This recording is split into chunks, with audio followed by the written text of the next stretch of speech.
Hello दोस्तों, मैं सी राहुल अग्रवाल और आज आपसे बात करूंगा कि अगर आप कोई प्रॉपर्टी स्टैम्प ड्यूटी वैल्यू से कम पे बेचते हो तो इनकम टैक्स में क्या प्रोविज़न है और आप कैसे इनकम टैक्स के प्रोविज़न्स को कंप्लाई करके अपना टैक्स बचा सकते हो और आसानी से उस प्रॉपर्टी को बेच सकते हो।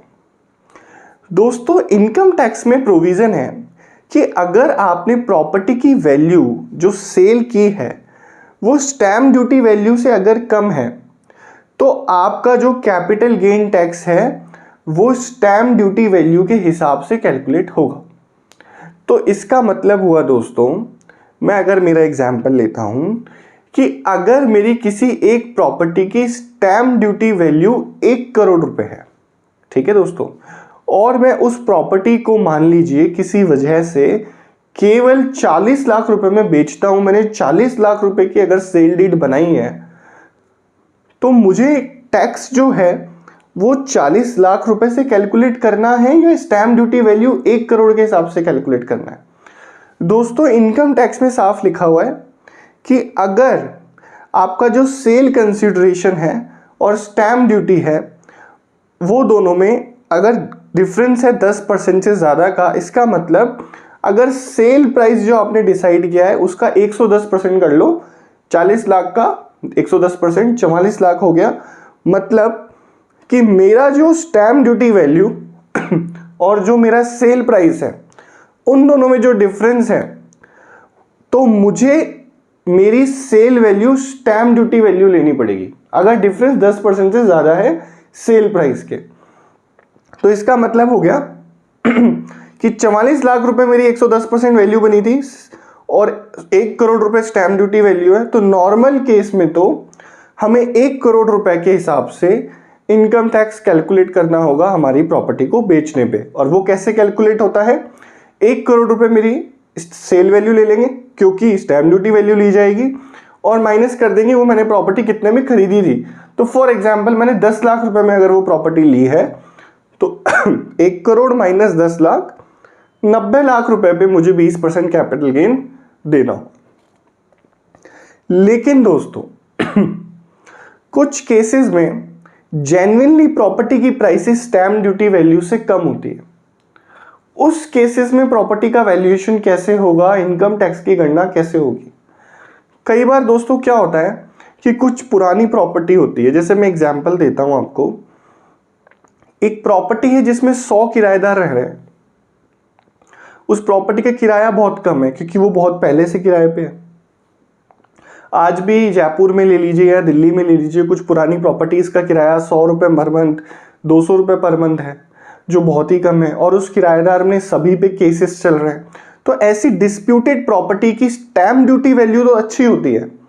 फॉर एग्जाम्पल के लिए अगर मैं मेरी प्रॉपर्टी का एग्जाम्पल लूँ तो उसकी 1 करोड़ रुपए स्टैम्प ड्यूटी वैल्यू है, लेकिन क्योंकि उसमें डिस्प्यूट बहुत ज़्यादा है तो वो प्रॉपर्टी की एक्चुअल मार्केट वैल्यू बहुत ही कम है और मुझे उस प्रॉपर्टी को केवल और केवल 40 लाख रुपए में बेचना पड़ रहा है क्योंकि मेरी प्रॉपर्टी में झगड़े हैं या कुछ और रीज़न है।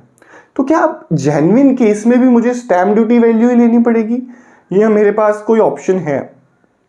दोस्तों, क्या होता है कि इनकम टैक्स में रूल है कि या तो आप स्टैम्प ड्यूटी वैल्यू ले लीजिए कि मैंने जैसे पहला केस आपको बताया था कि 1 करोड़ रुपए के हिसाब से आप कैपिटल गेन दे दीजिए, या फिर अगर आपका जेन्युइन केस है, आपको लगता है कि हाँ मेरी एक्चुअल मार्केट वैल्यू ही कम है, तो आप आपके इनकम टैक्स में असेसिंग ऑफिसर को रिक्वेस्ट कीजिए कि भैया हमारी जो प्रॉपर्टी है आप उसका वैल्यूएशन करवाइए वैल्यूएशन ऑफिसर से।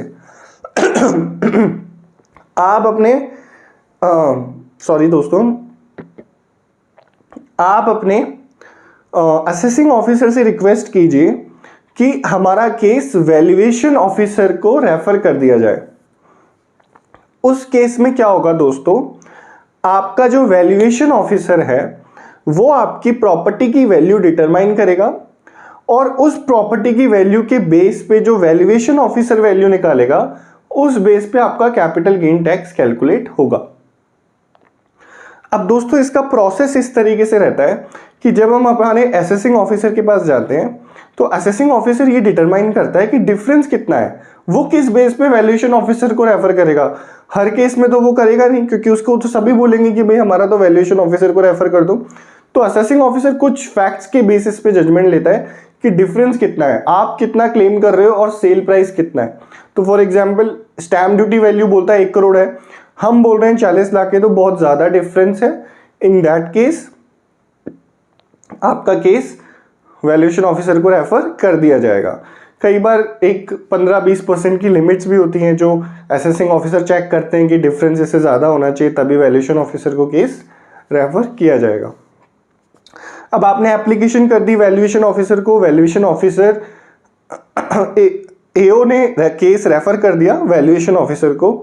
अब वैल्यूएशन ऑफिसर जो है दोस्तों, वो वैल्यूएशन ऑफिसर 6 महीने के अंदर एक रिपोर्ट देगा आपकी प्रॉपर्टी की। अब दोस्तों इसमें क्या होता है कि जैसे फॉर एग्जांपल मैं एग्जांपल ले रहा हूँ, आज की डेट में हमने एग्जांपल ले रखा है कि 1 करोड़ रुपए स्टैम्प ड्यूटी वैल्यू है, 40 लाख रुपए हमने बेचा। अब स्टैम्प ड्यूटी वैल्यूएशन किया, जो वैल्यूएशन ऑफिसर है उस वैल्यूएशन ऑफिसर ने आपकी स्टैम्प ड्यूटी वैल्यू निकाल कर दे दी कि भैया 50 लाख रुपए की वैल्यूएशन होनी चाहिए इस प्रॉपर्टी की।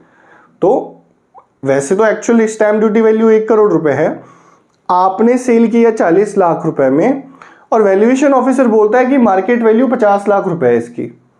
तो हम कौन सी वैल्यू लेंगे? हम वैल्यू लेंगे प्रॉपर्टी की 50 लाख रुपए जो वैल्यूएशन ऑफिसर दे रहा है।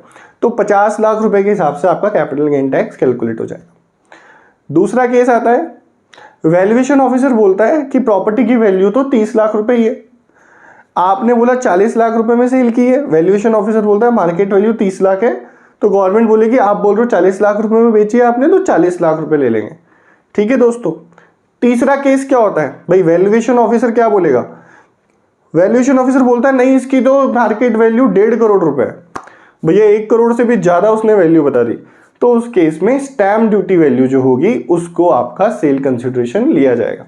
तो मैंने आपको 3 केस बताए कि वैल्यूएशन ऑफिसर बोलता है 1.5 करोड़ है, तो 1.5 करोड़ में आपके लिए कौन सा बेनिफिशियल है, 1 करोड़ या 1.5 करोड़? 1.5 करोड़ में से 1 करोड़ आप ले लोगे। वैल्यूएशन ऑफिसर बोलता है 50 लाख, तो ऑब्वियसली जहां 1 करोड़ वैल्यू लेनी थी वहां आपको 50 लाख रुपए वैल्यूएशन ऑफिसर बोलता है, तो आप 50 लाख लोगे।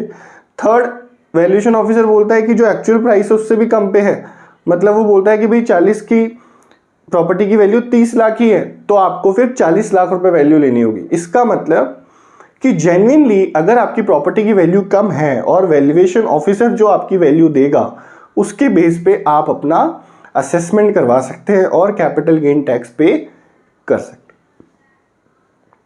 दूसरा ऑप्शन होता है दोस्तों कोर्ट में जाने का।